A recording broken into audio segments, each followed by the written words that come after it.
Hey, so more than usual, I want to give a content warning at the start here for the subject matter at play, something the game itself also does a few times to separate its different acts, along with if you try exiting the game.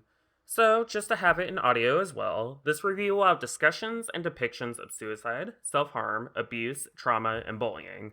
Also, spoiler warning for the short message, Life is Strange, and incidental spoilers for the first four Silent Hill games.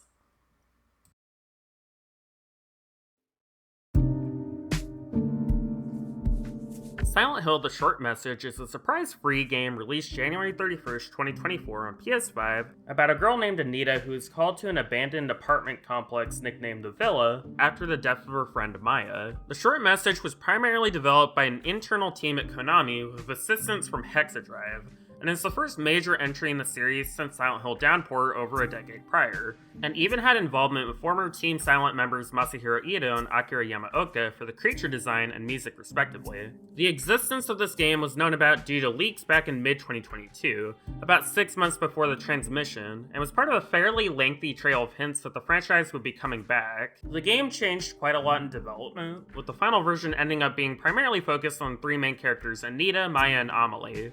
The game deals heavily in themes of abuse, trauma, and suicidal ideation, in some ways more explicitly than other titles in the series, and was released in part in order to provide an accessible means of conceptualizing these feelings for young folks who may not be able to. Now, there is understandably a lot of skepticism on Silent Hill coming back, with the primary motivation behind doing so being Christoph Gans wanting to create a film based on Silent Hill 2.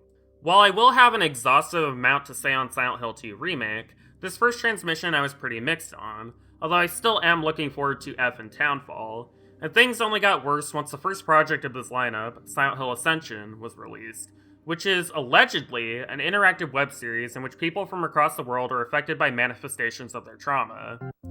Now, to say that Ascension set the bar low is an understatement. I straight up think it gives Alone in the Dark Illumination a run for its money in terms of missing the mark. It's a hideously ugly series with terrible performances and even worse writing, and was so poorly received the creators had to come out of the woodwork to insist that it wasn't AI generated. As anything remotely resembling a serious entry in the series, it fails on all counts, although it's at least good for some quality memes here and there. I like to make jams. I sell them in town. I could bring you some. Through the merging ceremony, we see the spiritual benefit of communal intimacy. So after that slow car crash, pretty much anything looks better by comparison, which is where the short message comes into focus, only to be replaced with a large swath of other frustrations and criticisms. While not nearly as poorly received as Ascension, the game has a mixed reception from it being perceived as extremely unsettled in its themes and messaging, the voice performances feeling off, and the issues stemming from the chase sequences. So, there's a lot to talk about here, a veritable spiderweb of complex discussions requiring a careful hand to navigate. But let's just focus on establishing the basics first. First off, the game is very beautiful to look at, utilizing the Unreal 5 engine to an effective degree to complement the moody aesthetic. A particular highlight for me would be the Otherworld. I honestly think it's the best it's ever looked, and very much perfectly captures what is so haunting about it.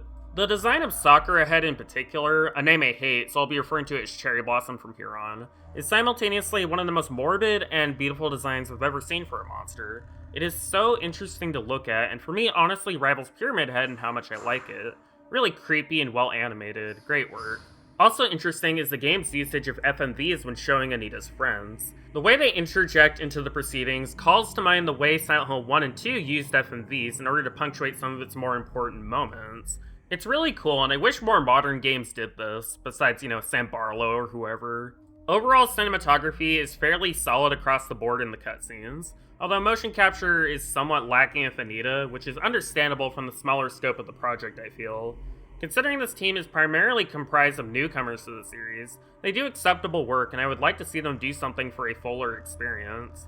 Also, Akira Yamaoka's work as sound designer here really pays off. The score for this game is some genuinely solid stuff, and it's very complimentary to most of the cutscenes.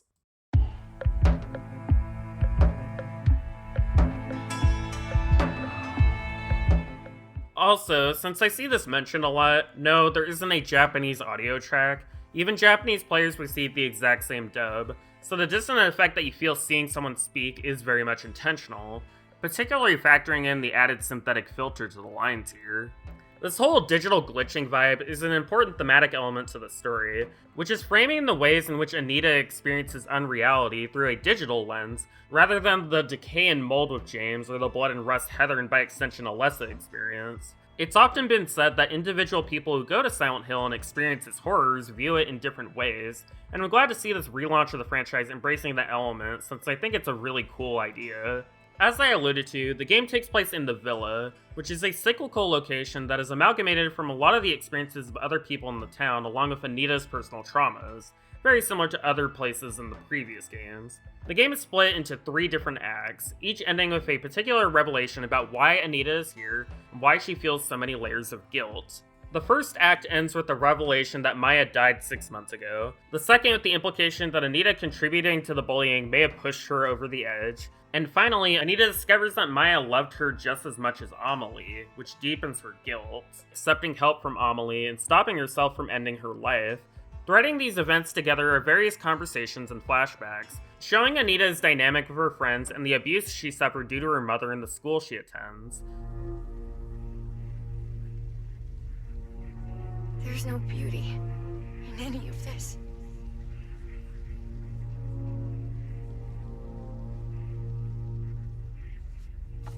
Oh, sorry. I was just thinking about something.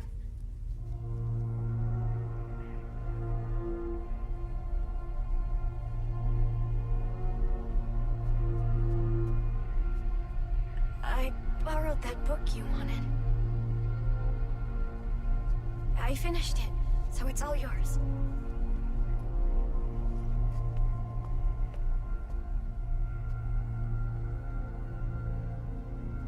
I wrote my impressions in a letter. Read it when you get home, okay?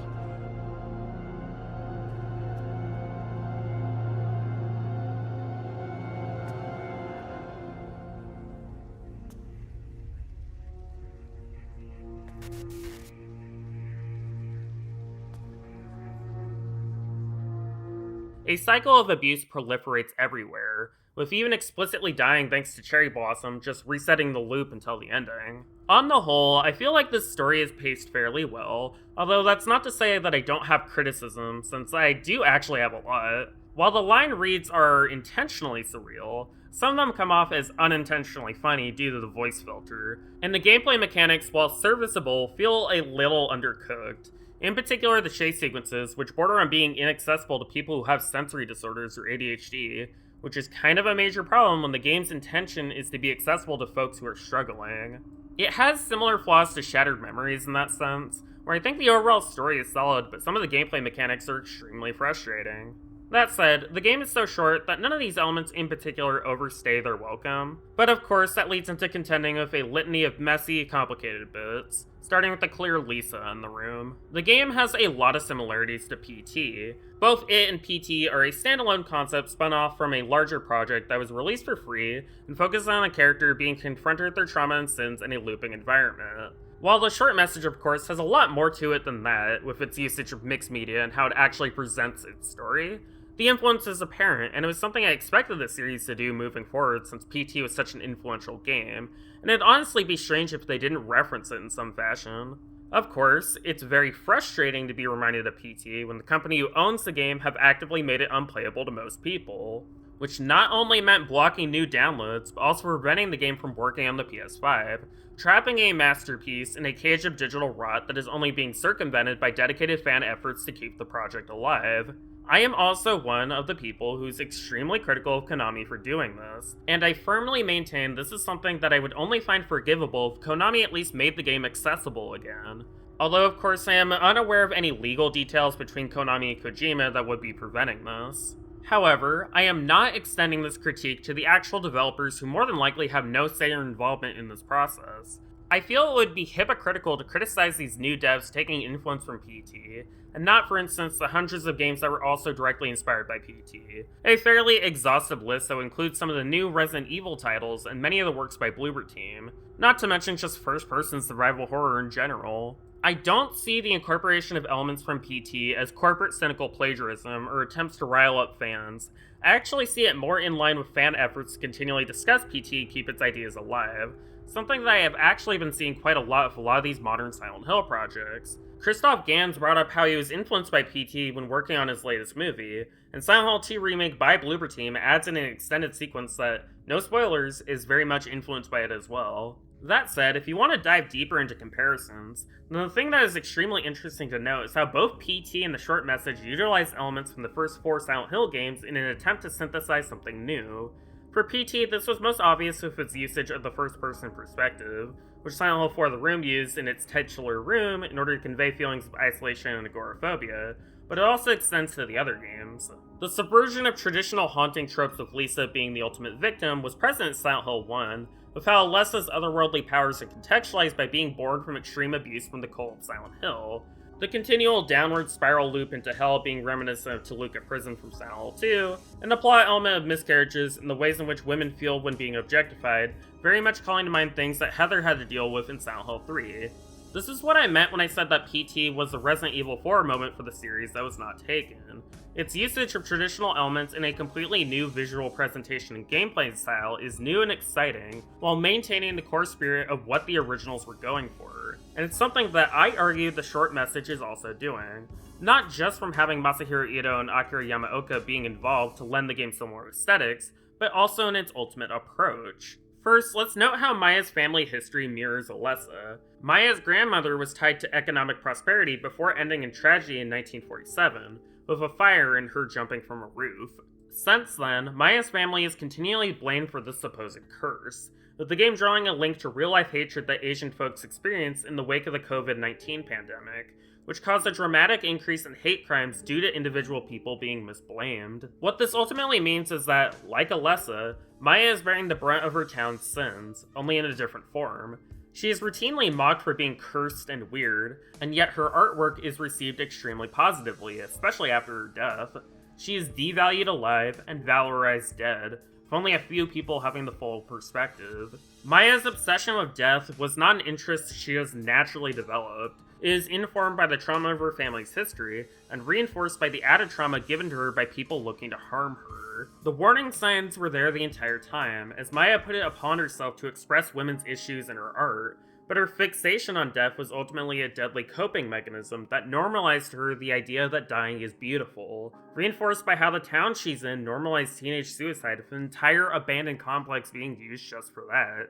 These were all there, and Anita couldn't see that because of how much abuse shaped her perceptions on things. Her jealousy towards Maya's success and a fear of losing her only friend, leading her taking a note that could have been the difference between her dying or not.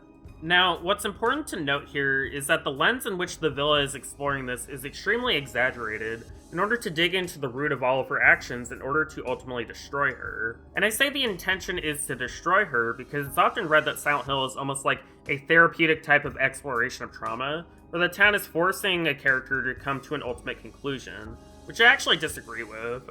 In Silent Hill 2, only one of the game's major endings has James ultimately move on from what he did to his wife, and that is through him helping another person who is unaffected by the town. Every other ending either has him take the blame and ultimately take his own life, or avoid the blame and repeat the cycle over and over again. Silent Hill 2 is the only one of the Team Silent games which implies any sort of positive result from interacting with the town's otherworld at all, with the others arguing for its eradication instead. Well, I guess you're not a person anyway. Angela was unambiguously a victim of her father and brother, but the town doesn't simply let her go once she acknowledges this to herself. It keeps her there until she dies. In my opinion, part of why Anita's continual attempts to replicate Maya's self-destruction fails is because the villa isn't satisfied for taking that way out. For Anita and her extreme depression, there's nothing she wants more than to give up and not feel such extreme guilt and shame. That suffering is a powerful fuel. Part of why the ending exists the way it does is because Anita for once lets go of her guilt and allows herself to live.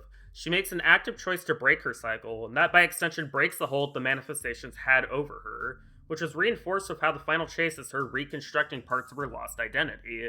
If we go even further back to Silent Hill 1, it's not like Alessa manifesting the other world was helping her in any way. Those were simply outlets because of her lack of agency thanks to her mother. Considering Cherry Blossom is the only other entity you truly interact with the entire game, I personally interpret it to be a metaphor for living with these thoughts continually, how they haunt you and force you down roads you don't want to be going down, which only stops when you try and make an active attempt to say with words how you're feeling to someone who cares about you. Anita being trapped in the villa for 6 months might be literally true, but metaphorically it can also represent what processing such an extreme event can feel like as well. I view this whole plot as a perfect synthesis of what the original 4 games were going for, seeking connections with others instead of rejecting them and turning to darkness. Of course, the argument then becomes that none of this synthesis particularly matters due to the way that the story is constructed. More specifically, the way that the story was translated and performed. I'm trapped. I've always been trapped. So I already made the note that the translation was very much done that way to evoke surrealist subtext like usual, so I think this problem has more to do with the actual writing itself, which in some cases can spell things out a little too overtly. However, I want to be very specific in what I am actually critiquing here. I think that there are certain lines that come off way too blatant and weird. I don't think the game on the whole is way too blatant, or that its ultimate takeaway is too simplistic and PSA-esque. It's not like the original Silent Hill games were these pinnacles of subtlety, like Have You Seen the Nurses? And it's also not like the short message is lacking subtleties of its own. The conversation between subtle and blatant to me is a false dichotomy that presumes that being subtle is automatically better to being blatant, when in actuality, there is a lot of subjects where you should be completely blatant about what you mean and what you're saying. One of the major issues of Bloober Team's The Medium is that it's not explicit enough on what it's actually trying to say about abuse victims and trauma, with its ending being extremely open-ended to the point that people validly read it as arguing that some abuse victims are so messed up that they need to die for the good of everybody else. Some topics really do need to just be blatantly said rather than left to interpretation. You see it too. For me, it's always like this. Listen, suffering is a fact of life. Either you learn how to deal with that or you go under. You can stay in your own little dream world, but you can't keep hurting other people. This then relates to a sub-discourse which very frequently comes up when discussing games that try to dive into the psychology of women so overtly, which in this case leads to a lot of folks comparing the short message to Life is Strange, with one comment I saw even going so far as to say that it felt like if Life is Strange tried to become a horror game. In a lot of online critical spheres, comparing something to Life is Strange is considered a bit of a punchline due to the common perception that those games, in specific the first one, has bad dialogue.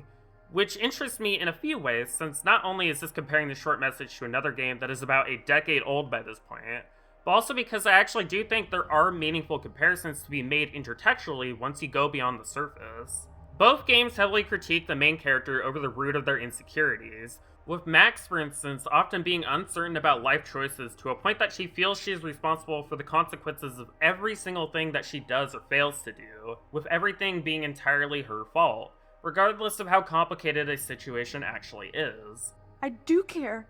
That's why I was trying to make friends. By telling people what they want to hear?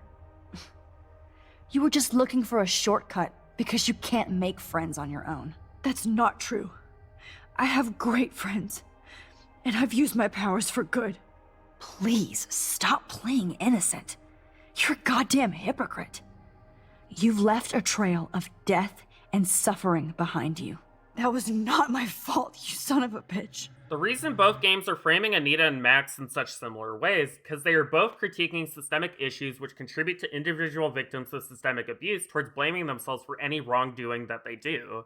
Life is Strange uses the lens of photography for this, with Mark Jefferson exploiting the wealth of the hair of a rich family and the low-key misogyny proliferating a small town in order to objectify women in his photos, specifically wanting to be the person who turns innocent girls into what he views as corrupted ones. The short message uses digital technology to discuss the fragmentation of identity, and how cruelty is born from social factors easily influenced by online platforms, which more often than not promote some extremely toxic shit.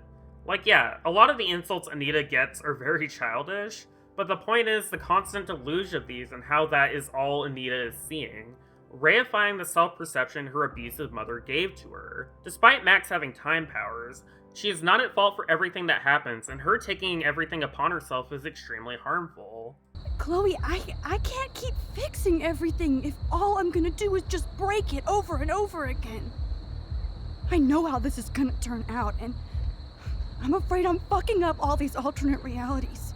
Regardless of which choice you make in the ending, Max is freed from this cycle and is able to grow into an adult capable of handling the complexity of such decisions without spiraling into destruction. Anita similarly is not at fault for everything that happens. While she certainly did harmful actions, those are things that can't be made up for by ending her own life. She isn't able to control what the entirety of her society does to her and her friends, and it's a misunderstanding of retributive justice to read her as needing to accept sole fault for the death of her friend. Like Laura Palmer, Maya's death came about from a whole social system failing her, not just because of what literally killed her. It's a complicated thing to contend with, particularly in a piece of media to try to have these discussions.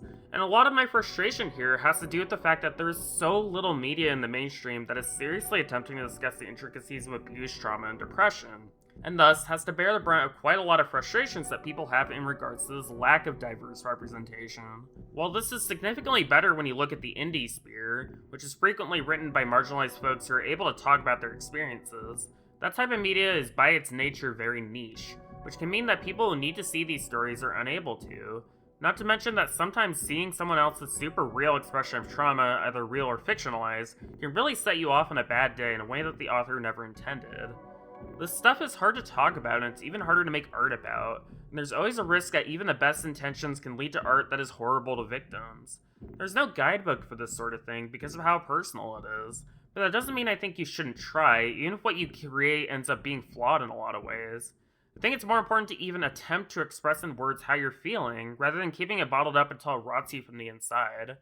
So when I talk about the ending to the short message meaning a lot to me, it's not to say I think the game is a flawless masterpiece, or that there isn't real criticisms to be had on how it's depicting mental health and abuse, just that for me personally, who's gone through a lot of the same shit, I find it very real and relatable, which was what the creators were hoping I would feel.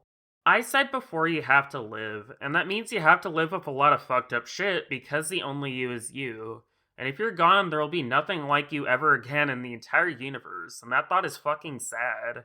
If you're hurting or struggling, talk to someone who cares about you, because the last thing they would want is to see you gone, no matter how long it's been or how much hurt has happened.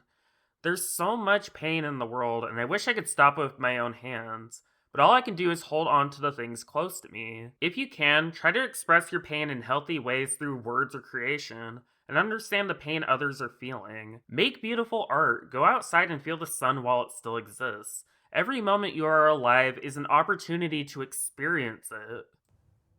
Seeking a connection with others is a sign of weakness. It's running away. The strongest animals don't form groups. They act alone and need only themselves to survive. Those who betray themselves to fit into a group are pathetic. There's no beauty in living like that. But I don't really mind. I just want someone to understand me. For those I love, and for those who love me, I want to keep moving forward and never look back. Now, for the final bit I want to talk about, a note you can find about the Silent Hill effect, which basically argues that after COVID-19, folks started experiencing hallucinations with fog worlds and their own traumas coming to life. Understandably, a lot of folks take issue with this note because of how it is generalizing the specifics of the series' setting, which is very much rooted in Silent Hill as a location. Now, personally, I'm not too bothered by this since Silent Hill 4 The Room was already leaning towards the idea of the town's influence spreading outside of its physical location with Walter Sullivan's actions. But in general, I think the short message could have done more to contextualize this further, but that may have been cut due to various rewrites and pacing issues. I don't necessarily need a literal explanation as to why, but I think it might not be the best idea to frame the continuing influence of the town as being solely in people's heads, even if games such as Shattered Memories did demonstrate a concept like that could work for highly specific stories, mainly because it can lock ideas into specific rigid viewpoints rather than it being more fluid. You know, imagine Silent Hill 2 if we never saw what Angela sees, that kind of thing. That said, if we attempt to read this metaphorically, then this note could be trying to talk about how we contextualize isolation from other people through use of cultural history. In-game, this would be rumors around Silent Hill, and out-of-game, just Silent Hill the franchise. I know a lot of folks who revisited Silent Hill 4 during lockdown and found it to be extremely relatable from how Henry's loneliness is shown. Maybe Kettenstadt found the tales coming from Silent Hill to be applicable due to how they lack a true understanding of the complex reasons why their town is failing. But, ultimately, tales can't move you forward alone, and you need to find ways to do so outside of them. The final monologue of the game I find to be beautiful, because while Anita admits to not being able to live beautifully, the way Maya wanted to, she's become fine with being understood by other people and relying on them. She is given an opportunity to make amends for the pain she caused, to prevent how she and her friends felt from happening around her again. She can hold on to something, and maybe that's enough for the cherry blossoms to bloom. Thank you for watching this video. Another heavy one, I'm aware, but genuinely, I think this game is real despite its flaws, and hopefully it's a sign for something greater in the future from this team. Thank you as always to Spasmo4 for the footage I use, and to my patrons for their support. If you would like to support me financially, the link to my Patreon is in the description, and you can also like, comment, and subscribe if you wish. The next one is going to be a long one, possibly my longest project ever, so expect that within the next month or so.